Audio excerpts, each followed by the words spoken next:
Ok, ça suffit, la présentation du genre très publicité. On revient sur notre ancien format de vidéo et je vais vous présenter tout d'abord le packaging. Franchement, le format, ça reste inchangé par rapport à l'ancien modèle de iNew. C'est toujours cette présentation bien Shanzai. Mais le matos, c'est assez résistant. Donc, c'est une boîte assez rigide. En arrière, on trouvera une étiquette qui montre tous les caractéristiques principaux de cette portable-là. Donc, celle-ci est équipée d'un processeur 6 core cadencé à 1.5 GHz. En plus, vous avez un écran de 5,5 pouces en HD. Pardon. Donc, ensuite, la caméra, c'est le point incontournable de ce portable. Ensuite, qu'est-ce qu'il y a d'intéressant? Le système d'exploitation, c'est Android 4.4, le Kit 4. Ensuite, la batterie n'a que 2400 mAh. Ça, c'est un fail selon moi. Franchement, pour un portable de 5,5 pouces en HD, cette batterie n'est pas suffisante. Mais on verra ça plus tard. Donc, ici, je retirais le film de protection avant le texte, donc ça c'est un peu bordélique, mais au moins vous voyez bien la protection à l'intérieur. Franchement, ça c'est très limité. Voilà, il y a juste deux nappes d'éponge ici, voilà. C'est très simple, basique, franchement. Ensuite, on trouvera un écran de protection et aussi un livret de l'utilisateur. Franchement, je trouve la langue anglaise là-dessus, c'est correct. Donc, il y a des améliorations. Ensuite, une prise, non, c'est un chargeur à la prise USA, évidemment.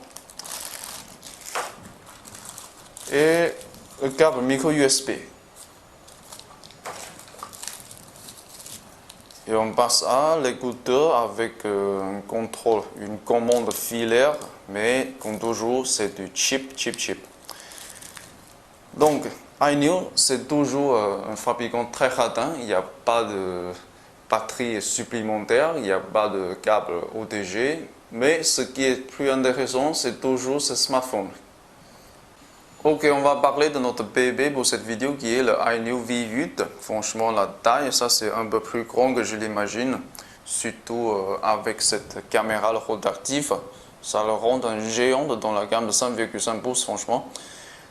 Normalement, le 5,5 pouces, la longueur peut aller jusqu'à ici. Voilà, ça c'est le grand maximum à mon avis. Mais pour cette modèle, ça c'est pratiquement... voilà, 10% plus long que les 5,5 pouces normaux. Donc c'est un géant. Mais en termes de finition et le matériel, je trouve c'est impressionnant. Même si c'est une copie de Oppo N1, je dois respecter ça. Ça c'est vraiment très bien fait, tout est très bien regardé. Le matériel, même si c'est en plastique, ça ne donne pas du tout l'impression cheap, franchement. Voilà, ça a l'air hors de gamme, franchement. Donc, sur la face frontale, on trouvera déjà le capteur de proximité et le capteur de luminosité. Voilà. À côté, on a l'écouteur. Et ça vient avec la caméra rotative. Très intéressante. Ok, tout en bas, on a l'écran. Mais franchement, la mage, ça c'est un peu trompeux. Voilà. Tout en dessous, on a 3 boutons physiques, mais ça, c'est pas du tout visible. Ensuite, passons sur les connectiques. On a un simple sortie micro USB plus une prise jack 3.5. À côté, on a une microphone. Donc, il n'y a pas de microphone anti-bruit. Ça, c'est bien dommage. Donc, sur ce côté, on a le bouton power on-off et le bouton volume plus-moins. Personnellement, je ne suis pas très d'accord avec ce design. Pour moi, ce n'est pas très ergonomique. Vaut mieux qu'il déplace ce bouton volume plus-moins ici. Voilà, ça c'est plus ergonomique, quoi. Donc, ensuite, sur la coque, on a visiblement l'inscription de logo et tout. Mais si vous êtes assez attentif, je ne sais pas si vous si vous pouvez le voir sur l'écran là, depuis ma caméra, il y a une très discrète inscription pour le touchpad en arrière. Franchement, il y a une touchpad en arrière qui vous permet de manipuler ce smartphone depuis la coque. Ça, c'est vraiment intéressant. Donc, on va prendre le monsieur. Pour ce géant, je vais tout d'abord prendre l'allongeur.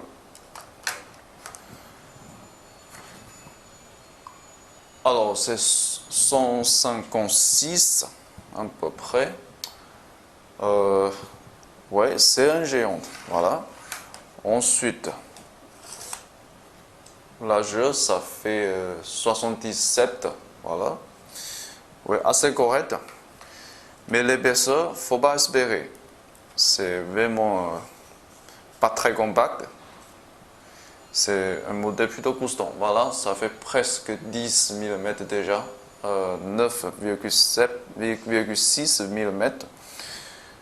Ok, en tout cas, ce smartphone, c'est plutôt correct en termes de dimension. Malgré sa taille un peu encombrante. Donc, on va prendre aussi le poids. Ok, c'est un peu plus lourd que beaucoup de smartphones 5,5 pouces, franchement. Ça fait 176, pardon. Donc, en tout cas, c'est un géant. En plus, le matos n'est pas cheap. La finition, c'est plutôt bien fait. Mais tout ça, ça vient avec un prix. On a sacrifié la taille ainsi que le poids pour un smartphone plutôt hors de gamme en termes de finition. Ok, on va aussi démontrer la coque pour voir ce qui est à l'intérieur. Donc, visiblement, c'est un double SIM, un SIM standard, plus un SIM micro SIM, voilà. Et ensuite, on a aussi l'emplacement pour le 4ST, mais ces trois emplacements, c'est séparé. C'est pas réuni dans un seul emplacement. Et ensuite, on a ces jointures pour le touchpad en arrière, voilà, ici. En plus, ce modèle supporte la fonction MFC. Donc voilà, ici, c'est la partie pour la communication MFC.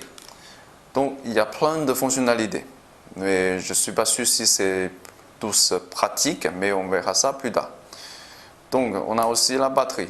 Dommage, il n'y a qu'une seule batterie de 2400 mAh. Il n'y a pas une batterie de plus. Ça, c'est vraiment radin de la part de iNew.